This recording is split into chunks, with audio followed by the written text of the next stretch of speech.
네, 안녕하세요. 자, 이 시간에 영상이 좀 너무 많아지는 것 같아서 한꺼번에 좀 볼게요. 바이오 세 종목 보겠습니다. 비플바이오, 엑시스바이오, 현대바이오. 이제 기업과 내용에 대해서는 분명히 차이가 있지만 어차피 차트 분석으로 하는 것은 비슷합니다. 비슷한 게 똑같죠. 차트 분석은 내용이 똑같기 때문에 이렇게 좀 세 종목을 함께 보도록 하겠습니다. 자, 먼저 피플바이오를 보도록 하겠습니다. 모든 내용은 이전에 말씀을 드렸던 그런 그러니까 그 전에 말씀드렸던 기술적인 내용과 위치를 바탕으로 해서 이어서 말씀을 드려보도록 하겠습니다. 오늘은 기간의 매수가 좀 있습니다. 그러니까 수급으로 봤을 때는 전체적으로 좀 약한 것이고 거래량으로도 좀 상당히 약한 것을 볼 수가 있습니다. 그리고 이제 시간의 0.9%대가 지금 하락이 되었는데요. 이게 하락이 나온 이유가 수급상과 그다음에 이제 차트상에서도 어느 정도 확인이 되는 것 같습니다. 말씀을 좀 드려보겠습니다. 여기를 지지하고 여기를 저항받는다라는 것까지 말씀을 드렸던 걸로 제가 기억을 합니다. 지금 이 위치를 잘 보시면 여기를 지지하기 때문에 크게 문제가 되진 않습니다. 그렇죠? 그래서 여기를 확실하게 돌파가 나오면 상관이 없다. 그런데 지금 이 자리를 보시면은 저항받고 그리고 여기에 있어서 이렇게 주가가 하락하는 모습이면서 자 이렇게 음봉 양봉이 나오지만 다시 음봉이 많아지는 그렇죠? 음봉이 생기면서 어느 정도 저항과 그러니까 지지는 되고 있지만 자, 이 라인대가 밀린다. 자, 라고 하면 지금 어제 같은 경우에는 이렇게 올라왔다가 다시 저항받는 걸 볼 수 있어요. 그러면 계속 저항 밀리는 상황이다라고 하면 또 어제 같은 모습에서 본다라고 하더라도 저항이 생기고 밑으로 이렇게 빠지는 모습을 볼 수가 있죠. 그럼 여기에서 어떤 대응을 하셨는지 그냥 홀딩 중이신지 알 수는 없지만 만약에 대응을 한다라고 하면 이렇게 저항이 생기고 빠졌을 때 뭐 대응할 수도 있고 이렇게 기준 라인에 이탈했을 때 대응할 수도 있고요. 그렇죠? 근데 뭐 여기 이렇게 올라오면 대응 안 하는 게 훨씬 낫죠. 근데 주가라는 것이 올라올지 빠질지 이거는 우리가 미리 알 수 있는 게 없습니다. 그래서 이제 대응이라는 게 좀 필요하고요. 그래서 어제 모습을 본다라고 하면 상승을 하다가 상승하지 못하고 이제 저항받고 밀리고 이 기준 라인 이탈하는 것을 볼 수 있고 오늘 모습에서 보면 갭 상승을 해줬지만 갭 상승한 위치가 이 안에 있고 이 안에서 지금 저항이 생기는 부분 똑같습니다. 올라가다가 저항받고 빠지는 모습 5일선을 타고 내려오는 자 타는 게 아니죠. 상승이 타는 거고 저항은 받는 모습, 그렇죠? 그러니까 5일선을 보시는 분들도 계실 것이고, 이제 저 같은 경우에는 이런 기준 라인을 갖고선 이제 보는 것이고요. 자, 그래서 결론을 말씀드려 보면 아까 시간에도 0.9%가 하락한 이유도 거래량도 좀 부족하지만 저항이 생기고 이 저항에서 돌파가 나오지 못한 상황에서 거래량까지 이렇게 좀 부족한 상황이다라고 하면 시간에 좀 더 밀릴 수 있다. 이렇게 보시면 됩니다. 그럼 내일도 어느 정도 밀릴 수 있다라고 볼 수도 있지만 이 안에서도 캔들에 대한 지지 라인이 따로 이렇게 형성되고 있는 상황이기 때문에 이렇게 밀린다라고 보기는 지금 상황에서 바로 밀린다 이렇게 얘기하기보다는 이 밑에서 시작할지 위에서 시작할지를 시가에 대한 모습을 먼저 확인을 해 주시는 것이 중요합니다. 그리고 나서 이렇게 올라올지 이것을 보시면 좋을 것 같습니다. 여기까지 말씀드리겠고요. 엑시스바이오 보도록 하겠습니다. 외인의 수급이 그래도 강하네요. 그리고 이제 시간에 0.8% 상승한 모습을 볼 수가 있습니다. 지금 이 안에 들어와서부터는 자, 이 우에서는 계속 외인이 매도를 하다가 이 안에 들어오는 이렇게 4일째 모습을 보면 지금 계속 외인이 매수하는 것을 볼 수가 있습니다. 하지만 이 앞에 이미 좀 외인이 매도를 상당히 많이 했기 때문에 조금씩 분할로 좀 들어올 수도 있다. 이렇게 보시는 것이 좋습니다. 지금 이 200선에 대한 부분, 그죠?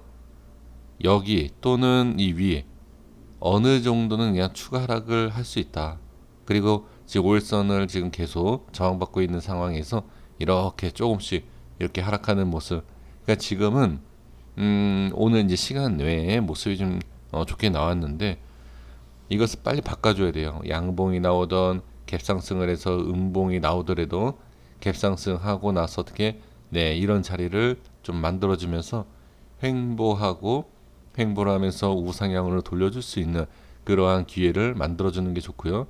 당연히 5일선 위로 안착을 하는 것이 중요하겠죠. 그래서 엑스바이오 같은 경우에는 지금 어느 정도 다시 이렇게 좀 빠지고 있다, 하락하고 있다 이렇게 그냥 보시면 좋을 것 같고, 그 다음에 지금 이 안에서 자 어느 정도 이제 조금 반등이 나올 위치는 맞습니다. 그러니까 기술적으로 봤을 때 꼭 장기 병선인 200선을 볼 필요가 아니라 지금 저점에 대한 부분도 와 있기 때문에 어느 정도 지금 반등의 모습이 나올 수 있다 이렇게 좀 보면서 내일 이후의 모습을 천천히 좀 지켜 보셨으면 좋겠습니다. 네, 간단하게 이렇게만 말씀을 드려 보도록 하겠습니다. 자, 여기까지 하고요. 그 다음에 현대바이오 보도록 하겠습니다. 지금 개인 수급이 좀 강한 모습이 있고요. 그리고 시간에는 1.17% 빠진 걸 볼 수가 있습니다.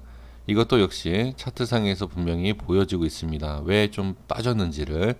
자, 그러면 현대바이오 이어서 보도록 하겠습니다. 위쪽 상단에 색칠한 것을 이어서 이렇게 가보도록 하겠습니다. 자, 이렇게 보면 오늘의 모습을 바로 확인할 수가 있죠. 이 밑에서 이 라인 때는 반등이 나와야 되고 그 다음에 지지가 나와야 된다라고 이미 다 알고 계실 겁니다. 그래서 결론이 뭐다? 여기는 찍는다 라고 말씀을 드렸고, 일단은 지금 상황에서 본다라고 하면 갭 하락을 했죠. 마이너스 4.48% 갭 하락을 하고 추가 하락이 나왔지만 지금 이 색칠한 이 라인대의 윗 상단에서 지금 지지를 받는 것을 확인할 수가 있습니다. 그러면 여기 지지가 된다는 것은 일단은 그동안에 우리가 알 수는 없었어요. 정말로 이 라인대에서 지지가 가능할까? 지지받는 모양이 나올까? 이제 우리가 이렇게 좀 생각을 하죠. 지금 여기에서는 오늘 확인이 됐죠. 그러면 이 라인대는 지지가 받는 라인대가 맞다 이렇게 보시면 됩니다. 오늘 밀렸다라고 하면 이거는 의미가 없었구나 이렇게 보시면 되지만 일단 지지받는 것을 볼 수가 있어요. 그러면 여기는 중요한 지지 라인대다 이렇게 봐주시는 것이 좋을 것 같고, 나중에도 이 라인대에 대한 대응을 하실 필요가 있지 않을까 전 그렇게 보여집니다. 그리고 또 한 가지가 뭐가 있죠. 여기 보시면 여기 색칠한 데 끝에 정확하게 터치가 되고 빠진 걸 볼 수가 있습니다. 자, 여기 다시 한번 그쵸? 꼬리가. 자, 그러면 여기에서 강조를 드리는 게 뭐죠? 어제도 저항이었어요. 오늘도 저항이다. 그러면 똑같이 여기도 지금 중요한 지지 라인대였다. 그럼 여기도 중요한 저항대다. 그러면 상승하기 위해서는 여기를 뚫고 올라와야 된다. 이거를 확인하셔야 돼요. 그죠? 그러니까 지금은 오늘은 조금 확인을 좀 해봐야 하는 그런 위치들을 확인을 좀 해본 그러한 거래 오늘이었다. 이렇게 그냥 보시면 좋을 것 같습니다. 그러니까 지금 이러한 모습이 왜 중요하냐면 뭐 어제도 말씀드리고 전에도 말씀드렸지만 찍어야 할 자리가 있어요. 근데 지금 여기를 찍고 이렇게 갈 거다 아까 이렇게 생각을 했지만 그때 여기서 바로 이렇게 찍는 게 아니라 여기에서 바로 갔잖아요. 이런 식으로. 그쵸? 이런 식으로 바로 갔기 때문에 여기가 찍혔다. 그럼 다음을 찍어야 될 자리가 여기다라고 말씀을 좀 드린 상황인데 일단은 찍었어요. 그럼 여기에서 올라가지 못한다라고 하면 네, 아무래도 상승에 대한 힘이 부족하고 횡보와 하락을 어느 정도도 예상을 해야 됩니다. 올라가지 못하면 당연한 거죠. 그러니까 지금은 지지와 저항에 대한 내용만 확실하게, 이 라인은 확실하게 지지와 저항이 되는 라인이 맞구나. 네, 이거 크게 뭐 신뢰감이 가는 내용은 아니다 하더라도 확인은 되고 있으니까 네, 이렇게 좀 봐주시면 좋을 것 같습니다. 여기까지 하겠습니다. 구독과 좋아요 부탁드리겠습니다. 감사합니다.